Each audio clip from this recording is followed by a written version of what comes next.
Nobody expected this version of Sunderland to arrive in the Premier League and immediately rewrite the script. But here they are, ruthless, organised and terrifyingly effective.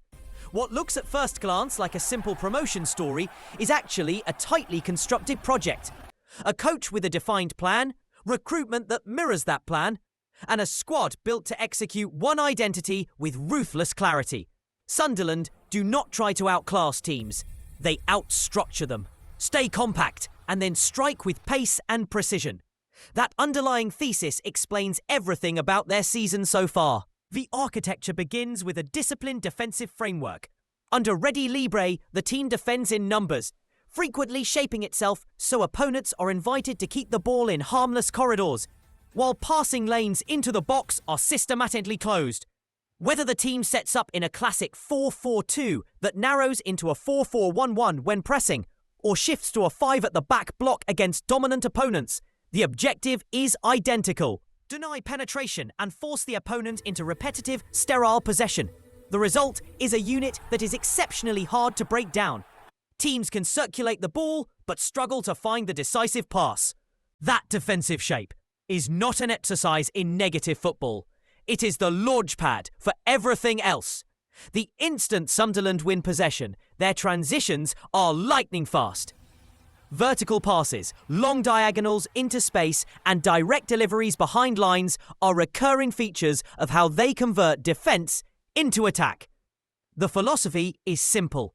Use pace and physical power to hit teams before they can recover. And it has turned modest possession numbers into lethal moments. This counter-attacking DNA has produced big results against established sides and made low-chance volumes feel surgically efficient. The tactical clarity starts with a coach who knows what he wants and followed that vision in the transfer market. The summer window was expensive but purposeful. Signings were targeted to fit a system rather than inflate profiles. New arrivals have blended cleanly with the existing core and supplied balance, depth, and a mix of experience and youth. That intentional recruitment, not random spending, gives the squad an identity that is coherent and repeatable match after match. At the centre of this structure sits Granit Xhaka, the team's controlling intelligence. Xhaka's role is straightforward to describe. Sit in front of the back line, disrupt the opponent, and dictate tempo. But his execution elevates the system. He intercepts danger, covers extraordinary ground, and then starts attacks with measured long passes or incisive set-piece deliveries. He contributes both the dirty defensive work and the creative spark, collecting assists from different scenarios and acting like a second coach on the pitch. When Xhaka is in control, the team hums. He has become the backbone of Sunderland's identity. Providing the cutting edge in the final third is Wilson Isidore, a forward whose efficiency turns rare chances into decisive moments. In a team that deliberately limits chance volume, Isidore's ability to make the most of what arrives is invaluable. He mixes pace behind defenders with the strength to hold off markers and the composure to finish under pressure. His early goals in the season, including composed finishes in big matches, illustrate how crucial his timing and instincts are to Sunderland's results. When the team moves from defence to attack, it is often Isidore who converts the moment into points. The engine room next to Xhaka is driven by Noah Siddiqui, a young dynamo who contributes endless energy and elite work rate. Siddiqui's role is box-to-box. He presses aggressively, cleans up loose balls, and then calmly progresses the play with intelligent passing. His athleticism allows Sunderland to sustain high-intensity transitions and to close down technically superior opponents. The pairing of Xhaka's calm control and Siddiqui's legs and aggression creates a perfect balance that allows the team to be both safe and dangerously quick on the break. Sunderland's defensive spine, the central partnership of Dan Ballard and Omar Alderete, is another cornerstone. Ballard's aggression, fearless tackling and wholehearted commitment complement Alderete's positional sense, aerial dominance and calm organising presence. Together they form a complementary duo. The aggressor who wins duels and the organiser who reads the game. That chemistry has produced a compact, resilient backline that concedes very little and has delivered multiple clean sheets in the early run of fixtures.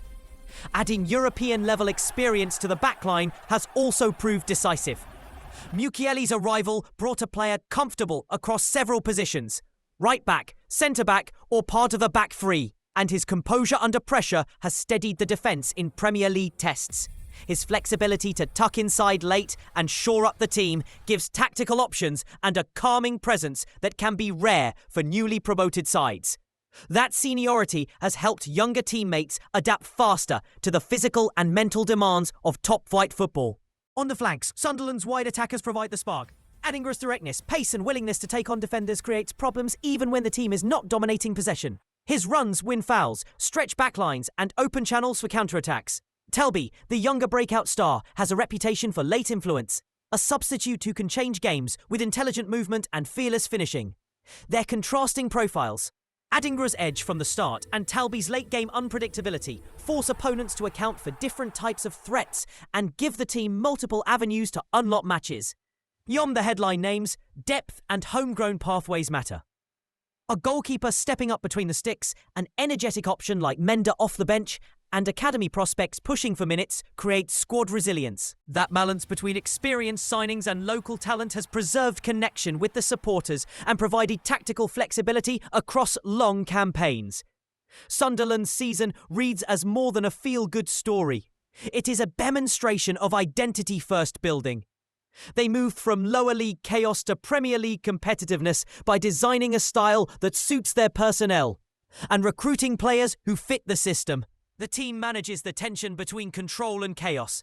Yaka supplies the control. Sadiki provides the legs and disruption, and Isidore finishes the moments created. The central defenders provide security, while the wingers supply ignition. If Sunderland maintain cohesion and avoid significant injuries, there is no structural reason they cannot continue to surprise.